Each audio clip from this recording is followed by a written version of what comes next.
من الشيطان الرجيم بسم الله الرحمن الرحيم الحمد لله رب العالمين والصلاة والسلام على سيدنا المرسلين ما بعد فقد قال الله تعالى في القرآن الكريم أعوذ بالله من الشيطان الرجيم بسم الله الرحمن الرحيم قل يا عبادي الذين أسرفوا على أنفسهم لا تقنطوا من رحمة الله إن الله يغفر الذنوب جميعا إنه هو الغفور الرحيم அல்லாஹ்வின் நல்லடியார்களே, அல்லாஹ் சுப்ஹானஹு வ தஆலா எங்களை படைத்து ஒரு குறுகிய வாழ்க்கையை தந்து அவனை பயந்து அடிமைத்தனத்தை நிரூபித்து சொர்க்கத்துக்குரியவர்களாக மாற வேண்டும் என்பதற்காக வேண்டி இந்த வாழ்க்கையை தந்திருக்கிறான். இந்த வாழ்க்கையை தரும்போதே அல்லாஹ் சுப்ஹானஹு வ தஆலா சில விடயங்களை ஆகமாக்கி இவைகளை செய்து கொள்ளுங்கள், இன்னும் சிலவைகளை ஹராமாக்கி தடுத்து இவைகளை நீங்கள் நெருங்கவும் வேண்டாம், இதை நீங்கள் தவிர்த்து நடங்கள் என்று அல்லாஹ் சுப்ஹானஹு வ தஆலா எங்களுக்கு சில விதிவிலக்குகளை சட்டத்திட்டங்களை எங்களுக்கு கடமையாக்கி இருக்கிறான், விதித்திருக்கிறான். எனவே அந்த விடயங்களில் முடியுமான அளவு அவன் எடுத்து சொன்ன விடயங்களை முடியுமான அளவு எடுத்து நடக்கும்படியும், எவைகளை தடுத்திருக்கிறானோ எவைகளை வேண்டாம் என்று சொல்லியிருக்கிறானோ அவைகளை முற்று முழுதாக தவிர்த்து வாழும்படி முதலாவதாக எனக்கும் அப்பால் உங்களுக்கு நான் வசியத்தும் நசியத்தும் செய்து கொள்கிறேன். அல்லாஹ்வின் நல்லடியார்களே, நாங்கள் இன்று ரமதான் மாதத்தினுடைய 13வது நாளில் உட்கார்ந்து கொண்டிருக்கிறோம். 12 நாட்களை நாங்கள் நோம்பு நோற்று முடித்து விட்டோம்.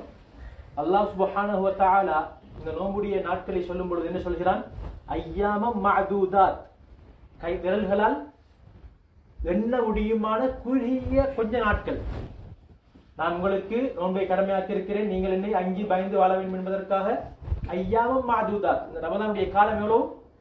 விரல்களால் எண்ண முடியுமான 29 அல்லது 30 நாட்கள். அதில் நாங்கள் 12 நாட்களை முடித்து விட்டோம். எனவே கண்ணியத்துக்குரிய மேலானவர்களே, இந்த நேரத்திலே எனக்கு ஒரு கடமை இருக்கிறது. ஏன்? நான் ஒரு மனிதன், எனக்கு அல்லாஹ் புத்தியை தந்திருக்கிறான். நான் இந்த நன்மைகளால் அல்லாஹ் சுப்ஹானஹு வ தஆலா மிக சமீபத்தில் இருக்கக்கூடிய அல்லாஹ் என்ன சொல்கிறான்? அந்த ரமதானுடைய அந்த ஆயத்துக்கு பின்னால் வைதா சஅலக இபாதி அன்னி ஃபஇன்னி கரீப், என்னுடைய அடியார்கள் உங்களிடம் என்னை பற்றி கேட்டால் நபியே நீங்கள் சொல்லுங்கள், நான் அவர்களுக்கு மிக சமீபமாக இருக்கிறேன். அப்படி ரமதானுடைய காலத்தில் அல்லாஹ் சுப்ஹானஹு வ தஆலா அந்த ரமதானுடைய முழு மாதத்தையும் ரஹ்மத்தாக, அவனுடைய அருளாக, அவனுடைய அன்பை பெற முடியுமான, அவனுடைய மன்னிப்பை பெற முடியுமான, நரக விடுதலையை பெற முடியுமான, தன்னை தானே ஒரு கெட்ட மனிதனாக இருந்தால் அந்த பாவங்களை விட்டு முற்று முழுதாக தவிர்த்து நல்லொரு மனிதனாக ஆகுவதற்குரிய நல்ல சந்தர்ப்பங்களை கொடுத்து கொண்டிருக்கிறான். இந்த ரமதானுடைய பகல் இரவு ஒவ்வொரு நேரம் மிக அல்லாஹ்வுக்கு மிக பொறுமதியான ஒரு நேரம்.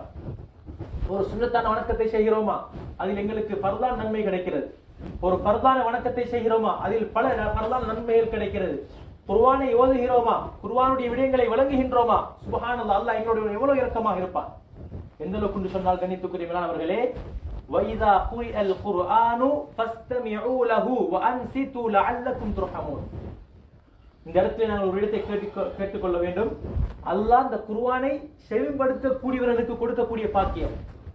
குர்ஆன் ஓதப்பட்டால் நீங்கள் மௌனமாக இருந்து காது தாழ்த்தி கேளுங்கள். ஏன் தெரியுமா? லஅல்லக்கும் துர்ஹமூன், உங்களுக்கு அல்லாஹ்வுடைய ரஹ்மத்து கிடைக்கிறது.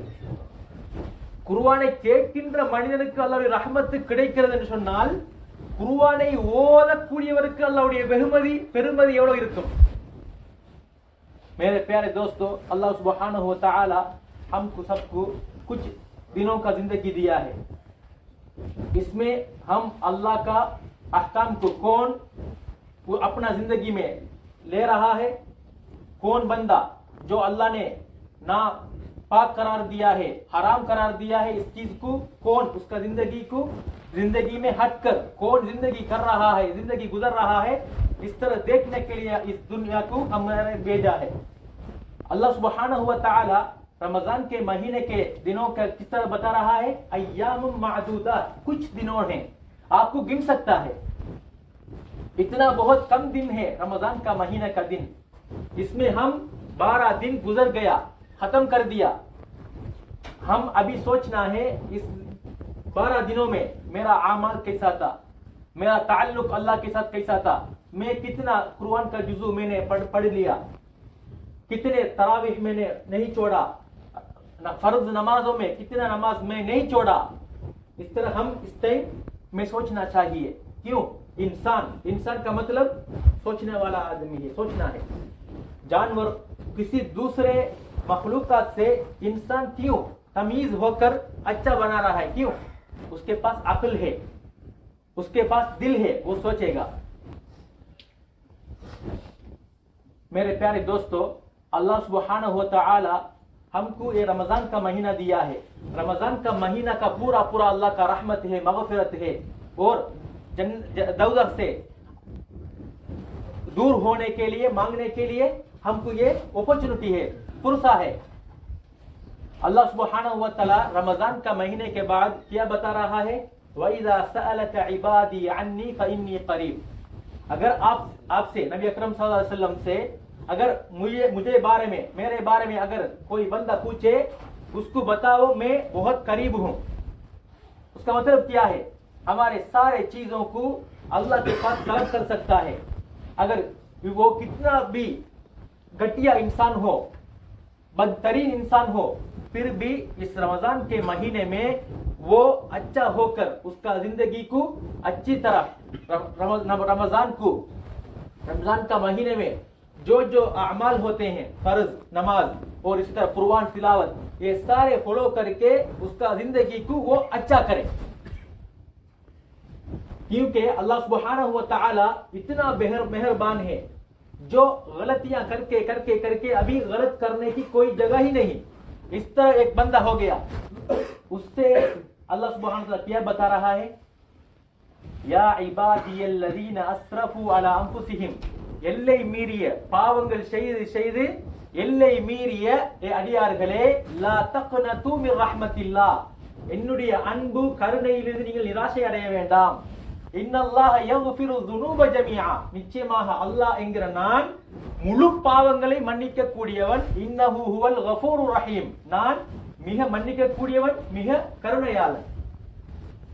अल्लाह ने हमको बता रहा है वो इतना बदतरीन इंसान है, वो गुनाह करके करके अभी गुनाह करने की कोई जगह ही नहीं.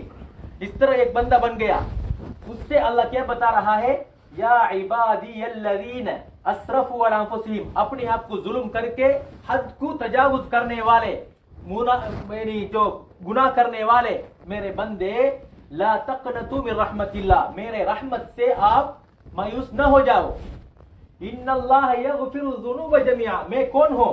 हर गुनाह को बचने वाला हूं. इन्नहु हुवल गफूरुर रहीम, मैं बेहद गुनाहों को माफ करने वाला, बेहद रहम करने वाला है.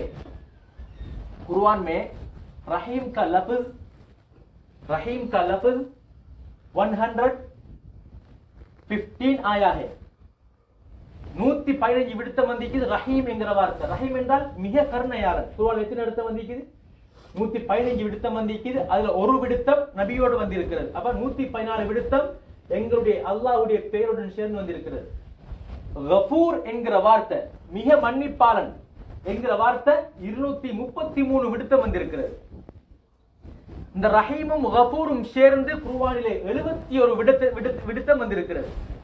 रहीम का लफ्ज में मेहरबान, उसका लफ्ज कितने मर्तबा आया है? 114 मर्तबा अल्लाह का रहीम का वाला लफ्ज कुरान में आया हुआ है. और इसी तरह गफूर, मैं गुनाहों को बेहद मुआफ करने वाला हूं, ये लफ्ज 233 आया हुआ है. ये दोनों लफ्ज मिलकर गफूर और रहीम, ये दोनों मिलकर कितना मर्तबा आया है? 71 मर्तबा आया हुआ है. फिर इससे हमको क्या पता चल रहा है? हमारे रब युरीदुल्लाहु अयतूब अलैकुम, अल्लाह आप लोगों को गुनाहों को मुआफ करना चाहता है. उसके बाद क्या होना चाहिए? எங்களை படைத்த இறைவன் என்ன எப்படிப்பட்டவன் சொன்னால் என்ன சொல்கிறான் தெரியுமா? யுரீதுல்லாஹு அய்யதூப அலைக்கும், அல்லாஹ் உங்களை பரிசுத்த விரும்புகிறான், உங்களை நீங்கள் பாவத்திலிருந்து நீங்கள் அவனிடம் மீள வேண்டும் என்பதை விரும்புகிறான். எங்களை படைத்த இறைச்சகனுக்கு நாங்கள் எத்தனை விடுத்தம் ஒரு நாளைக்கு மாறு செய்கிறோம். அப்படி இருந்தும் எங்களை பார்த்து எப்படி தெரியுமா கூப்பிடுகிறான்? யா இபாதி, என்னுடைய அடியார்களே. பாவம் செய்து அவ்வளவுக்கு அல்லாஹ்வின் பாவங்கள் செய்யறதுக்கு இடமே இல்லை. அவ்வளவு பாவங்கள் செஞ்சு எந்த அளவுக்கு வானத்தினுடைய முகடு முற்ற அளவுக்கு பாவம் செஞ்சு பாவம் செய்யறதுக்கு இப்ப அளவே இல்லை. இந்த மனிதனை பார்த்து அல்லாஹ் கூப்பிடுகிறான், யா இபாதி, என்னுடைய அடியானே, அஸ்ரஃபு அலா அன்ஃபுஸிஹிம், எல்லை மீறி விட்டீர்கள், இதற்கு பின்னாலும் நீங்கள் திருந்தவில்லை என்று சொன்னால் நீங்கள் மனிதர்கள் கிடையாது. உங்களை நான் என்ன செய்ய போகிறேன்? பயங்கரமான நரகத்திற்கு ஷைத்தான்களை எவ்வாறு நான் வேதனை செய்வேனோ அதே போன்று வேதனை செய்வேன். நீங்கள் இப்பவும் திருந்தவில்லை என்றால், நரை முடி வந்து விட்டது, இப்பவும் நீங்கள் திருந்தவில்லை என்றால், 40 வயது கடந்து விட்டது, இப்பவும் நீங்கள் திருந்தவில்லை என்று சொன்னால், இதற்கு பின்னால் நீங்கள் திருந்தவே மாட்டீர்கள். உங்களுடைய உள்ளத்திற்கு முத்திரையிடப்பட்டு விட்டது. எனவே நீங்கள் மனிதன் என்பதற்கு நீங்கள் அருகவே கிடையாது. எனவே பயங்கரமான நரகத்திற்கு நான் உங்களை போட்டு வேதனை செய்வேன். தொழிகள் கலர திரும்ப தொழில்களை தருவேன், தோள்களை தருவேன், திரும்ப திரும்ப. எந்த அளவுக்கு சொன்னால், அபூ தாலிப் என்பவர் நபி அவர்களுடைய சாச்சா, நபி அவர்களுக்கு மிக நெருக்கமாக அன்பாக இருந்தவர். அவருக்கு கொடுக்கின்ற வேதனை என்ன தெரியுமா? நெருப்பிலான ஒரு செருப்பு அணிவிக்கப்படும். அந்த செருப்பை அணிந்தால் தன்னுடைய மூளை கொதிக்கும். அபூ தாலிபுடைய மூளை கொதிக்கும். கண்ணியத்துக்குரிய மேலானவர்களே, ஒரு சாதாரண நெருப்பு பத்த வைக்கிற நேரத்தில் ஒரு துளி நெருப்பு துளி பட்டால் பொக்குளிச்சு எவ்வளவு வருத்தமாக இருக்கிறது. தாங்கள் பயப்பட வேண்டும், கண்ணியத்துக்குரிய திருந்த வேண்டும். நான் எந்த அளவு நாளைக்கு நான் அல்லாஹ்வுக்காக வேண்டி நான் முனாஃபிக்தனமாக நடந்து கொள்வேன், மற்றவர்களுக்கு காண்பிப்பதற்காக நான் அமல்களை செய்வேன், நான் உண்மையான முறையில் என்னுடைய உள்ளம் திருந்த மாட்டாதா? கற்களை விடவும் என்னுடைய உள்ளம் கல்லஞ்சமாகி விட்டதா? கண்ணியத்துக்குரிய மேலானவர்களே, நாங்கள் திருந்த வேண்டும். உலக விடயங்களுக்காக வேண்டி எல்லா விதமான சவால்களையும் எதிர்கொள்கிறோம், எவ்வளவு விதமான கஷ்டங்களையும் சகித்துக் கொள்கிறோம். ஒரு வேலையை முடித்ததற்கு பின்னால் இன்னொரு வேலை இருக்கிறதா, அங்கு 1 லட்சம் கிடைக்கிறது, செல்கிறோம். ஆனால் வேலையை செய்து வந்ததுக்கு பின்னால் இன்று பள்ளிவாசலுடைய எங்களுடைய இளைஞர்களை பார்த்து சொன்னால் 2 பேர் அல்லது ஒருத்தர் தராவி தொழுகை, சுப தொழுகை யாருமே கிடையாது. கண்ணியத்துக்குரிய மேலானவர்களே, நாங்கள் எங்கு செல்கிறோம்? நேற்றைய தராவியுடைய தொழுகை ஒரே ஒரு நபர் இலங்கையர். அதே போன்று கண்ணியத்துக்குரிய மேலானவர்களை, நோன்பு வந்த நேரத்திலே 3 சஃப், தற்பொழுது 1 சஃப். சுப தொழுகைக்கு யாருமே கிடையாது. எங்கு செல்கிறோம்? எழும்பி சஹர் செய்கிறோம், சாப்பிடுகிறோம். அதற்கு பின்னாலும் பள்ளிவாசலுக்கு வந்து தொலை மனம் இல்லை என்று சொன்னால் நாங்கள் எந்த மாதத்தில் தொலைப்போகிறோம்? கண்ணியத்துக்குரிய மேலானவர்களே, என்னுடைய வாழ்க்கை எங்கு சென்று கொண்டிருக்கிறது? நான் எதை பின்னோக்கி சென்று கொண்டிருக்கிறேன்? கண்ணியத்துக்குரிய மேலானவர்களே, இவ்வாறு வாழ முடியாது. மனிதனாக இருக்கக்கூடியவன் திருந்த வேண்டும். 8 ரக்காத் தொழுகிறீர்கள், பரவாயில்லை, 8 ரக்காத் தொழுது விட்டு செல்லுங்கள். ஆனால் பள்ளிக்கே கிடையாது. கண்ணியத்துக்குரிய மேலானவர்களே, எங்கு சென்று கொண்டிருக்கிறோம்? நாங்கள் எதனை முன்னோக்கி கொண்டிருக்கிறோம்? எங்களுக்கு திடீர்னு மரணம் வந்து விட்டால், நான் உனக்கு ரமதானுடைய மாதத்தை தந்தேன், எத்தனை ரமதான்? 15, 16 ரமதான். எந்த ரமதானில் கூட உனக்கு திறந்த மனம் வரவில்லையா? கண்ணியத்துக்குரிய மேலானவர்களே, இவ்வாறு என்னுடைய வாழ்க்கை செல்லுமாக இருந்தால் என்னுடைய மனம் எதை விரும்புகிறது? இந்த உலகத்தில் எதை சாதிக்க விரும்புகிறோம்? மரணம் வந்து விட்டால் அதற்கு பின்னால் முடிவே இல்லாத வாழ்க்கை. இந்த வாழ்க்கைக்கு முடிவு இருக்கிறது. ஏழையாக இருக்கிறானா கொஞ்ச காலம், அதற்கு பின்னால் மரணம் அடைந்து விட்டால் நல்ல மனிதனாக வாழ்ந்தால் பணக்காரன். இந்த வாழ்க்கை குறுகிய ஒரு வாழ்க்கை. இந்த குறுகிய வாழ்க்கையிலும் அல்லாஹ்வை மிச்ச நேரம் இல்லை. கண்ணியத்துக்குரிய எங்களுடைய வாழ்க்கையை நாங்கள் பார்த்தோம் என்று சொன்னால் அல்லாஹ்வுக்கு செய்ய வேண்டிய கடமைகள் வெறுமனே ஒரே ஒரு மணித்தியாலம். மீதமுள்ள நேரங்கள் அடியார்களோடு பழகிறோம், மற்றவர்களோடு பழகிறோம். பொய், புரட்டு, அதே போல அநியாயம், இவைகளை விட்டு நாங்கள் தவிர்த்து வாழ்ந்தால் நான் ஒரு பக்கா முஸ்லீம், நான் ஒரு அழகான ஒரு முஸ்லீம். இந்த நேரத்தில் எனக்கு மரணம் வந்து விட்டால் நான் சொர்க்கம் செல்வேன். யார் கண்ணியத்துக்குரிய அவர்களை நாங்கள் இப்ப யோசிக்கிறோம்? என்னுடைய நிலப்பாடு, மற்றவர்களோடு நான் எவ்வாறு கதைக்கிறேன்? மற்றவர்களுக்கு அநியாயம் செய்கின்றேனா? அடுத்தவர்களை பற்றி குறைகளை தேடி திரிகிறேனா? அவர்களை பற்றி பின்னால் பேசுகிறேனா? தொழுகிறேனா? கண்ணியத்துக்குரிய அவர்களே, எங்க ஒரு லாபம் இருக்கிறதோ அந்த லாபத்தை நோக்கி வருகிறோம். அது பள்ளிவாசலாக இருந்தாலும் சரி, கம்பெனியாக இருந்தாலும் சரி, ஒரு லாபம் இருக்கிறது சொன்னால் அதை நோக்கி வருகிறோம். சாப்பாடு ஒன்று இருக்கிறது அல்லது இஃப்தார் இருக்கிறது, அதை நோக்கி வருகிறோம். பரவாயில்லை, நல்ல விஷயம். ஏன் பள்ளிவாசல் ஹயாத்தாக வேண்டும்? ஒரு லாபத்துக்காக மட்டும் வருவது கிடையாது. பள்ளிவாசல் 5 நேரம் நான் தொழ வேண்டும். எனக்கு நான் கொம்பனியில் நேரம் போக மற்ற நேரம் நான் ரூமில் இருக்கிறேனா? நான் பள்ளிக்கு வர வேண்டும், காலால் நடக்க வேண்டும். மிக தூரம் இல்லை. கண்ணியத்துக்குரிய மேலானவர்களே, நாங்கள் என்ன வாழ்க்கையை வாழ்ந்து கொண்டிருக்கிறோம்?